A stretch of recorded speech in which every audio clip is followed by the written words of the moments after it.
जय स्वामीनारायण विद्यार्थी मित्रों, આપણે અત્યાર સુધી 5 ત્રિકોણમિતીય વિધેય, પહેલું sin, બીજું cosec, ત્રીજું tan, ચોથું cot અને પાંચમું cosec, કુલ 5 ત્રિકોણમિતીય વિધેયની ચર્ચા પૂરી કરી.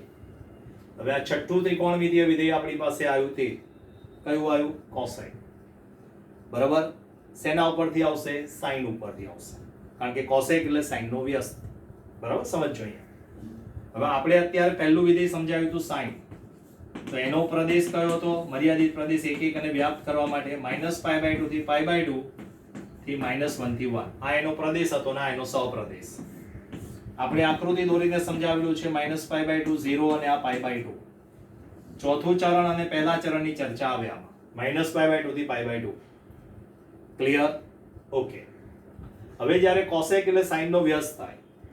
હવે અહીંથી અહીં સુધી તમે જ્યારે ચર્ચા કરો છો તો આ જગ્યા એવી છે, અહીં આગળ θ બરાબર 0 છે અને આના યામ શું છે? 1 0. એટલે cos 0 એટલે 1 થાય, sin 0 એટલે 0 થાય. sin 0 ડિગ્રીની વેલ્યુ કેટલી છે? 0. હવે તમે cosec 0 ફાઇન્ડ કરવા જાઓ, શોધવા જાઓ તો 1/0 થાય, જે અવ્યાખ્યાયિત થઈ જાય. એટલે પહેલી વસ્તુ એ કે cosec વિધેયનો જ્યારે પ્રદેશની ચર્ચા કરતા હોઈએ તો sin નો જ પ્રદેશ આવે, પણ એમાં આ ખૂણો કેન્સલ થઈ જાય. એટલે તમે આ જગ્યાએ આ ખૂણો જે બનતો એ લઈ શકો નહીં, કારણ કે તે જગ્યાએ cosec અવ્યાખ્યાયિત થઈ જાય છે. એટલે તમારી પાસે cosec માંથી આ -π/2 થી π/2 માંથી 0 અંશનો ખૂણો શું કરવાનો? બાદ કરી નાખવાનો. પડી સમજણ? તો એ પ્રમાણે તમારી પાસે જે અહીંયા આગળ જે સહપ્રદેશ મળતો હતો -1 થી 1 સંખ્યા રેખાવર, આવું આપણે સેકમાં સમજાયું. હવે આ તમારી પાસે -1 થી 1 ની વચ્ચેની કિંમતો બધી કાઢી નાખો, કારણ કે આ જગ્યા લેવાની નથી, કારણ કે આપણે વચ્ચેનું એક બિંદુ કાઢી નાખ્યું છે અહીંયા આગળ. બરાબર, તો પછી તમારી પાસે વધે ગયું તો કે -1 જેટલું અથવા એનાથી નાનું, અથવા એનાથી નાનું, અથવા એનાથી નાનું, 1 જેટલું અથવા એનાથી મોટું, અથવા એનાથી મોટું. તો આપણે સેકમાં પણ લખીને બતાવ્યું હતું, કોસેકમાં પણ લખીને બતાવીએ છીએ. એટલે cosec x is less than or equal to -1. એટલે cosec ની કિંમત કાં તો -1 જેટલી અથવા એના કરતા મોટી, અને બીજો ઓપ્શન કયો આવે છે? greater than or equal to 1. એટલે cosec ની કિંમત કાં તો -1 જેટલી અથવા એનાથી નાની હોઈ શકે, cosec ની કિંમત 1 જેટલી અથવા એનાથી મોટી હોઈ શકે. બોલો, પડી સમજણ? એટલે તમારી પાસે અહીં આગળ cosec વિધેયનો પ્રદેશ કયો થઈ ગયો? આ રહ્યો -π/2 થી π/2 -0 tends to r - ના તમારો સહપ્રદેશ બોલો, વિસ્તાર બોલો, જે પણ બોલો, કારણ કે આપણે વ્યાપ્ત કરવાનું છે. એટલે આ જે cosec વિધેય છે એ તમારું કયું છે? એક એક અને વ્યાપ્ત વિધેય. જેમ sec વિધેય આપણે લીધું હતું એક એક અને વ્યાપ્ત, તેમ cosec વિધેય પણ કેવું છે તમારી પાસે? એક એક અને વ્યાપ્ત વિધેય. હવે મેં અહીં આગળ cosec નો ગ્રાફ દોરેલો છે. આ ગ્રાફ અને આ ગ્રાફ બંને cosec ના જ છે. આ બંને ગ્રાફ છે. બરાબર, જોજો. હવે આ ગ્રાફ મેં દોર્યો છે, જોજો અહીંયા આગળ. આ x અક્ષ છે, આ આપણી y અક્ષ છે, આ ઉગમ બિંદુ છે 0, π/2, π, 3π/2 અને 2π. પછી આ 0, -π/2, -π, -3π/2 અને -2π. બરાબર છે અહીં સુધી? ઓકે. અને આ આપણી પાસે મેક્સિમમ વેલ્યુ 1 અને મિનિમમ વેલ્યુ -1, પણ આપણે એ લેવાની નથી. ક્લિયર? એટલે આપણો ગ્રાફ જે sec અને cosec ના આવશે એ એકડાની ઉપર આવે, માઈનસ એકડાની નીચે આવે. ક્યારે? આ બંને ભાગની 1 અને -1 ની વચ્ચે ક્યારે sec અને cosec નો ગ્રાફ કોઈ દિવસ ના હોય. પડે છે સમજણ જે કહેવા માંગુ છું એ? બરાબર, ઓકે. હવે પહેલો અંતરાલ આપણે લીધો, આ રહ્યો, જો આમાં આ રહ્યો ગ્રાફ દોરેલો છે, 0 થી π માં ઉપર, પછી આ π થી 2π માં નીચે આવે, જો આ છે આ, અને આ ચરણ પ્રમાણે જાય. જે ચરણમાં sin વધતું હોય એ ચરણમાં cosec શું થાય? ઘટતું વિધેય. અને જે ચરણમાં sin ઘટતું હોય એ ચરણમાં cosec શું થાય? વધતું વિધેય. બરાબર, ક્લિયર અહીં સુધી? પછી એ પ્રમાણે આ રહ્યું છે. ટૂંકમાં એક અંતરાલમાં ઉપર આવે તો એક અંતરાલમાં નીચે આવે, જો એક અંતરાલમાં નીચે આવે તો એક અંતરાલમાં ઉપર આવે. હવે આપણી શરત શું છે અહીં આગળ? -π/2 થી π/2 આ રહ્યું, આટલો જ પ્રદેશ લેવાનો છે. તો π/2 આ રહ્યા તમારી પાસે. હવે તમે જ્યારે આ ગ્રાફ દોરો છો ત્યારે તમારી પાસે જો આ π/2 અને આ એકડો, એટલે આ બિંદુ કયું થયું? π/2 અને 1. પછી એ પ્રમાણે આ જે ગ્રાફ નીચે દોર્યો તો આ બિંદુ કયું થયું તમારી પાસે? આ x અક્ષ ઉપર તો -π/2 અને y અક્ષ ઉપર તો -1. એટલે કયું થયું? -π/2 ને -1 થયું કે નહીં અહીંયા આગળ? એટલે તમારી પાસે બે બિંદુ કયા, એક બિંદુ આ રહ્યું π/2 અને 1, એક બિંદુ આ રહ્યું -π/2 અને માઇનસ. અહીંયા લખો તોય લગાવી લો ને, આ રહ્યું તો આ 3π/2 છે અને આ -1 છે, તો આ બિંદુ આવે 3π/2 અને -1. એવું અહીંયા લખી શકાય. આ રહ્યું તો આ -3π/2 છે અને આ એકડો છે, તો -3π/2 ને 1. જ્યાં બિંદુ મૂકવું હોય ત્યાં મૂકી શકાય છે. એ ગ્રાફ દોર્યો એ પ્રમાણે આપણને અનુકૂળ બિંદુ મળતા જવાના છે. પડે છે સમજણ? હવે આપણે આટલો મર્યાદિત પ્રદેશ કરી નાખવાનો.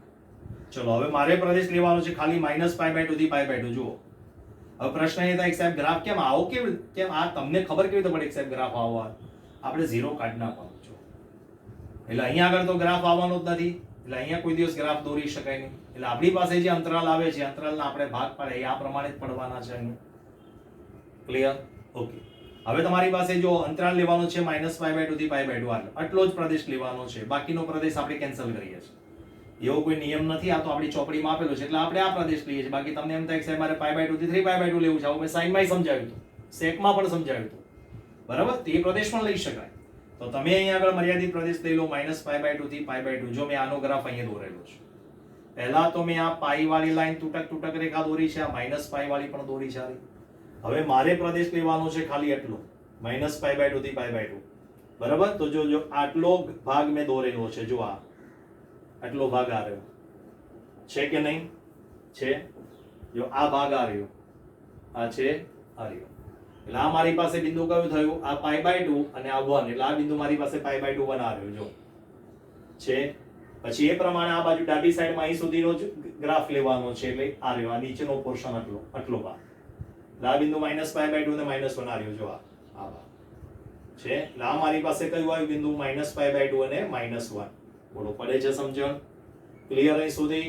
એટલે આનો આ જ ગ્રાફ મેં ફરીવાર દોર્યો છે, પણ મર્યાદિત પ્રદેશમાં દોરેલો છે. એટલે આ -π/2 થી π/2 માં આટલો જ ગ્રાફ આપણે દોરવાનો છે. આ રહ્યો, આ કોસેક નો ગ્રાફ છે. કોનો ગ્રાફ છે? કોસેક નો ગ્રાફ. હવે જે મારે દોરવાનો છે, કોનો દોરવાનો છે? કોસેક ઇનવર્સ નો. કોને દોરવાનો છે? Cosec inverse. તો આપણે આગળના 5 વિધિમાં સમજાવ્યું તેમ આને વિષમ ઘડી દિશામાં પરિભ્રમણ કરાવો. વિષમ ઘડી દિશા એટલે x અક્ષ પરના જે બિંદુ છે ક્યાં આવશે? y અક્ષ ઉપર. y અક્ષ પર જે બિંદુ છે ક્યાં આવશે? x અક્ષ ઉપર.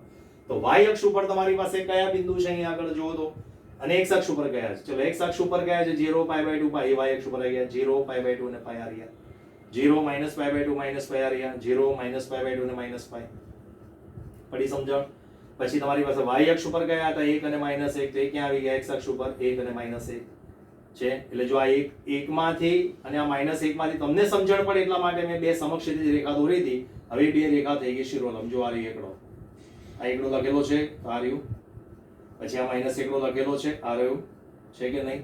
એટલે હવે તમારે ગ્રાફને વિષમ ઘડી દિશામાં પરિભ્રમણ કરાવો. એટલે આ જે તમારી પાસે x અક્ષનો જમણી બાજુનો પ્રદેશ છે એ ક્યાં આવશે?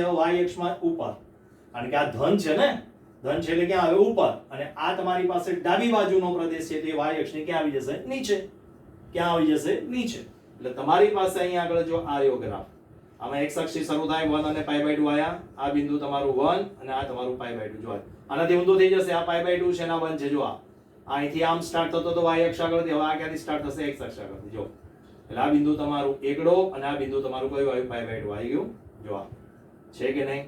અક્ષને છેદે છે ને અહીંયા આગળ, અક્ષને સ્પર્શે છે એમ, એટલે એ પ્રમાણે આ x અક્ષને આવે અહીંયા આગળ, બરાબર? હવે આ તમારી પાસે જો નીચે y અક્ષથી શરૂ થતું તો જો આ રહ્યું છે, તો હવે x અક્ષમાં ડાબી બાજુથી શરૂ થશે આ, કારણ કે x અક્ષ એ y થઈ જશે, y છે એ x થઈ જશે. આ રહ્યું. એટલે આ બિંદુ તમારું કયું હતું અહીંયા આગળ? આ બિંદુ કયું છે? આ π/2 અને આ -1 આ રહ્યું. -π/2 -1 ત્રીજું ચરણ છે. અહીંયા ત્રીજું ચરણ જ છે, પણ હવે બિંદુ બદલાઈ જશે. જે x ઉપર હતું y ઉપર આવી જશે, y ઉપર હતું x ઉપર આવી જશે. એટલે આ બિંદુ કયું થઈ ગયું? હવે તમારી પાસે -1 ને -π/2. જો આ રહ્યું. એટલે આ તમારી પાસે અહીંથી શરૂ થતો હતો કે નહીં? તો અહીંથી શરૂ થશે. આ રહ્યું થઈ ગયું. એટલે આપણે માત્ર આ જે છે ગ્રાફ કોસેકનો એને વિષમ ઘડી એન્ટી ક્લોકવાઇઝ પરિભ્રમણ કરાવો એટલે તમારી પાસે આ ગ્રાફ આવી જાય. આ તૂટક દોરી છે, મેં તમને માત્ર સમજાવવા માટે દોરી છે. તૂટક રેખા છે, ન દોરો તો પણ ચાલે. બોલો, ક્લિયર અહીં સુધી? પડી ગઈ સમજણ? ઓકે. હવે તમારી પાસે આપણે 3 સૂત્રો છે તે કોસેક ઇનવર્સ કોસેક. હવે આ 5 વિધિમાં ચર્ચા કરી છે, આમાં હું ચર્ચા કરતો નથી. આ ડાયરેક્ટ તમને મેં યાદ રાખવાની મેથડ આપી દીધી છે. Cosec inverse of cosec x, answer શું આવે? x. Cosec of cosec inverse x હોય તો પણ આન્સર શું આવે? x. પણ અહીં શરત અગત્યની છે, મેં તમને એ સમજાવ્યું. અહીંયા કૌંસની બહાર એટલે પહેલું કયું વિધેય છે? Cosec inverse. તો આનો જે જવાબ આવે એ કોસેક ઇન્વર્સના સહપ્રદેશમાં આવવો જોઈએ, વિસ્તારમાં આવવો જોઈએ. તો કોસેક ઇન્વર્સનો વિસ્તાર કયો છે? આ x બિલોંગ્સ ટુ અહીંયા બાર કયું વિધેય છે? કોસેક વિધેય છે, બરાબર. તો કોસેકનો વિસ્તાર સહપ્રદેશ કયો છે? x આમાં આવવો જોઈએ એવું આપણે સમજાવ્યું છે. 5 વિધેયમાં આપણે ચર્ચા કરી દીધેલી છે એટલે હું અત્યારે ચર્ચા કરતો નથી, એટલે ડાયરેક્ટ લખેલું છે અહીંયા. જેમ સાઇન ઇન્વર્સ અયુગ્મ વિધેય છે, સમજાવ્યું હતું. ટેન ઇન્વર્સ અયુગ્મ વિધેય છે એટલે બંનેમાં -12 આવે. એક્ઝેક્ટ એ જ પ્રમાણે કોસેક ઇન્વર્સમાં પણ માઇનસ શું આવી જશે? 12 આવી જશે. પડી ગઈ સમજણ? એટલે સાઇન, ટેન અને કોસેક એમાં -12 આવે. બાકીના 3 વિધેયમાં પાઈ માઇનસ કરવું પડે જો માઇનસ આવે તો. ક્લિયર? પડી ગઈ સમજણ? તમે 6 વિધેયના પ્રદેશ, ઇન્વર્સના પ્રદેશ, સહપ્રદેશ જોજો, બધામાં પહેલું ચરણ કોમન હશે, આવે જ, બરાબર. હવે આના 6 દાખલાની ચર્ચા કરીએ. ચલો, પહેલો દાખલો આપણે કયો છે? cosec inverse 2. તો cosec inverse cosec pi by 6 લો થઈ ગયું. અહીં મેં દોરેલું છે જો -π/2 થી π/2. આ 0 નહીં આવે ક્યારે, બરાબર. એટલે આપણી પાસે પહેલા 3 દાખલા છે પહેલા ચરણમાં છે, બીજા 3 દાખલા માઇનસ વાળા આપવું છે ચોથા ચરણમાં આવશે. એટલે પહેલા 3 દાખલાનો જવાબ 0 થી 90 ની વચ્ચે આવે, છેલ્લા બીજા જે 3 દાખલા ગણાય છે એનો જવાબ -90 થી 0 ની વચ્ચે આવશે. ચલો, cosec pi/6 કેન્સલ થઈ ગયું. pi/6 શરત ફરજિયાત લખવાની આ રહી, જો છે કે નહીં? ચલો, cosec inverse √2 cosec inverse cosec pi/4 એટલે શું આવશે જવાબ? pi/4. cosec inverse cosec x cancel, answer x, બરાબર. એટલે આ તમારી શરત થઈ ગઈ. પછી ત્રીજો cosec inverse 2/√3 cosec inverse cosec pi/3. cosec inverse cosec cancel થઈ ગયું એટલે શું આવ્યું આન્સર? pi/3. તો pi/3 બિલોંગ્સ ટુ r. બોલો, ક્લિયર અહીં સુધી સમજણ પડી? આ પહેલા 3 દાખલા.